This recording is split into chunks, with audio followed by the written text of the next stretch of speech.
In this video, I'm going to talk to you about all of your financial behaviors that you are noticing in your life and want to fix. And the first thing you do is go to changing your actions, changing your behaviors, getting the new app. And those are just basically symptoms.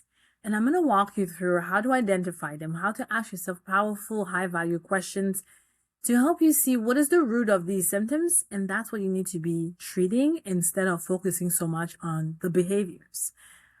Traditional financial advice is what is distracting us from realizing that all of our financial behaviors are symptoms.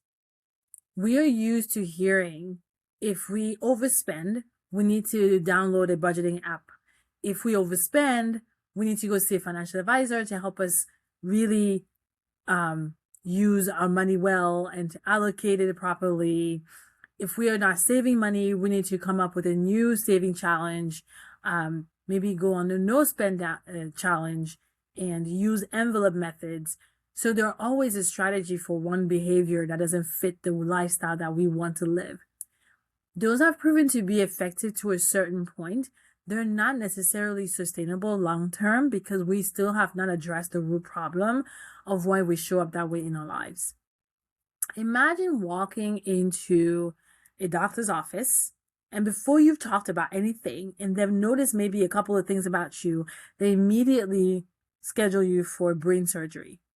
Would you go through the surgery? No, you will run out because you don't want to just be told what to do without really having a deep conversation about why you're showing up the way you are showing up.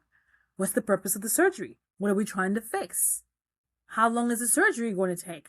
How long is the recovery? Is the fixing permanent or is it a temporary fixing? Again, what are we trying to fix? These are questions you're going to want to answer to before you agree to go into a surgery room. And that's the same thing I want you to think about when it comes to your finances. The way you address your money matters. You can't just take advice and try to change your behaviors thinking you're going to change your financial life. We have to go to the root of the problems. We have to identify what is actually the real problem. Is it really because I'm overspending, or what is underneath the overspending? Because your financial behaviors are not random. You're not doing what you do with money just because. There's no such thing.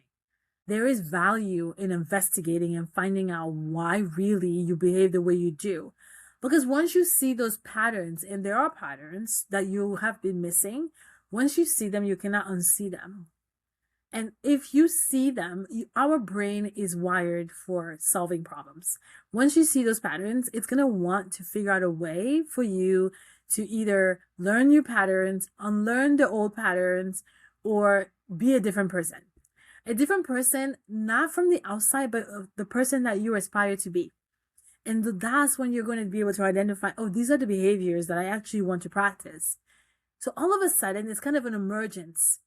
You have awareness about the behaviors that are just showing what's happening underneath of it all. You will have seen the root of the problem. And because you see the true problem, which could be your beliefs, it doesn't necessarily have to be trauma or anything dramatic. Sometimes it's just the way we think. If you think saving money and paying off debt is challenging to do, you will find that in your behaviors, you're not doing both. And it's nothing to do with some past money trauma. It could just be the way you're thinking. And so once you see that, you start to realize, wait, all I have to do is just change my thinking. Maybe I could do both. What if I could do both? And you start exploring that. And then a new belief emerges out of that quest.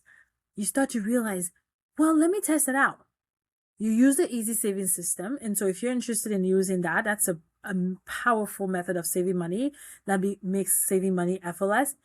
When you use the easy saving system, you start to realize I could save money while I'm paying down debt, because this system makes saving money so effortless. And if you're interested in finding out more about it, it's in the description below. You can download it and have so much fun saving money. I promise you, my clients are having the best time with it. But it could just be a simple belief system that you have to just shift around. And again, because of the emergence that comes from the deep awareness, sometimes you don't need to force yourself to believe something that's outrageous, that you've never have believed in a long time, right? You can just realize, I can just change my thinking around this specific thing here, and then everything else starts to align. So in essence, your financial behaviors are symptoms that provide you data that you need to be able to analyze, study, and understand. So the feedback is what helps you create a new relationship with money, so that you start showing up differently, but not because you change your actions only, but because you change the way you think. You change who you were internally. This is one of the highest, most powerful skills you can develop to become financially confident, is having the courage to look at your behaviors and not judge yourself for those, and not rush to listen to traditional financial advice on how to change everything in your actions. But in fact, noticing these behaviors, understanding that they're just an expression of something underneath, finding out what's underneath. Again, it doesn't have to be too deep, but now being present with the work of shifting things around in your understanding of what you're doing. Understanding yourself at a deeper level, knowing yourself more. And then there's an emergence that occurs where you start to realize you could just believe differently. A lot of times it's your entire financial structure that is no longer supporting the life that you've created. And you've got to be able to understand that, so that you don't find yourself repeating patterns, overspending, and then catching yourself and beating yourself up, and then deciding you're going to stop overspend, going on a no spend challenge for a while, and then all of a sudden you're back to overspending again. This is the reason this cycle keeps happening, because no one is identifying the root cause of the problem. So if you spend 5 minutes there, it saves you a lifetime of trouble. So that's what I want to leave you with. What could be the cause of your financial behaviors that you do desperately want to change? Find out the real root of the problem, and then you will be able to solve it for good. Because if you're always trying to solve your behaviors, you're solving the wrong problem, and it will permanently be disrupting your life.